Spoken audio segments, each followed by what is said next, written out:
বাড়ছে ব্যস্ততা। মুছুনৈশী, চ্যানেল 24, ঢাকা। বাজারে এলো ভিভোর নতুন ফ্ল্যাগশিপ স্মার্টফোন ভিভো 55G। যারা ফোন দিয়ে ছবি তুলতে ভালোবাসেন তাদের জন্য দুর্দান্ত এই ফোন। এতে আছে পোর্ট্রেট ফটোগ্রাফির নতুন ফিচার।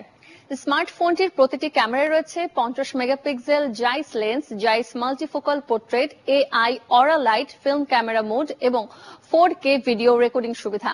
এছাড়াও থাকছে AI ইরেজ 2.0 ও লাইভ ফটো, যা নিশ্চিত করবে নিখুঁত ফটোগ্রাফি। 7.39 মিলিমিটার স্লিম ডিজাইনের ফোনটিতে আছে 6000 অ্যাম্পিয়ারের ব্লু বোল্ট ব্যাটারি ও 90 ওয়াট ফ্ল্যাশ চার্জ প্রযুক্তি, যা দীর্ঘস্থায়ী ব্যাটারি পারফরমেন্স নিশ্চিত করবে। শাটিন ব্লু ও শাটিন ব্ল্যাক রঙে এই ভিভো 55 পাওয়া যাবে 12 জিবি র্যাম ও 256 জিবি রোমে, যার মূল্য 62,999 টাকা। ওয়াকার ফুটার প্রেজেন্টস লাইফ